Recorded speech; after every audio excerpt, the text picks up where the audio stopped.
Hey, good morning, friends. It's Joy with Decor Made with Joy coming to you from my front porch.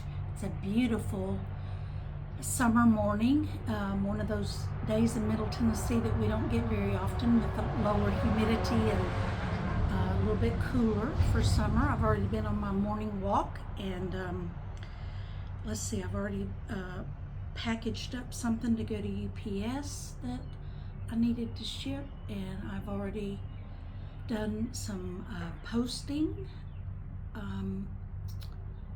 So I needed to make a bow for a bow video. So I'm making fall right now. I've got my craft room kind of organized for fall. I've got some designs planned. So the first bow I'm going to make for a project I have planned, I'm going to use this beautiful 4-inch. It's green and it's got a light blue and a little bit of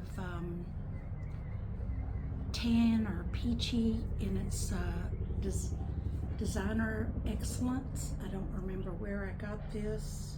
4 by 10 yards. Also have out here on the porch with me my basket that I use to drop my ribbon at my feet when I do a hand bow or when I use the Easy Bow Maker. Out here I'm going to be doing a hand bow. You see, I've used this before because I've got a corsage pin pinning this ribbon. What I'm going to pair this with is a neutral Sam's ribbon that I have that's got the tan in there with a kind of a rope style. I've used it before because I've got a corsage pin in there, and then I'm going to top that with another Sam's ribbon that is a canvas with a white trim. So it's a very neutral bow. So let's get started making that. So we'll get started making that. I'm showing you my supplies, my ribbon, scissors, and a zip tie. And I will add later a chenille stem or bind wire to attach it. The underside of this beautiful plaid ribbon is kind of a neutral canvas.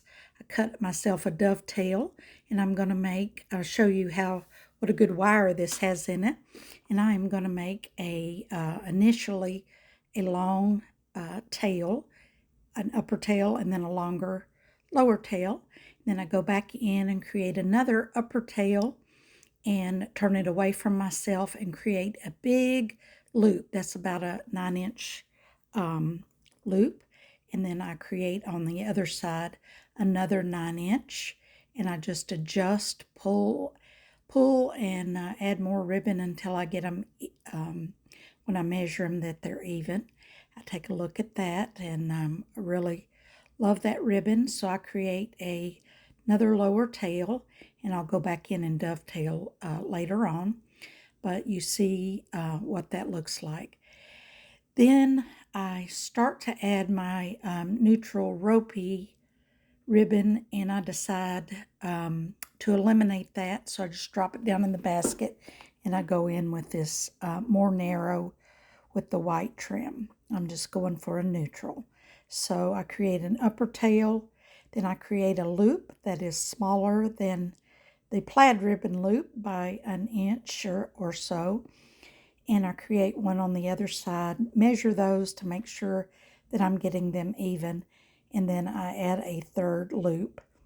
Then I'm going to create a tail from this neutral ribbon.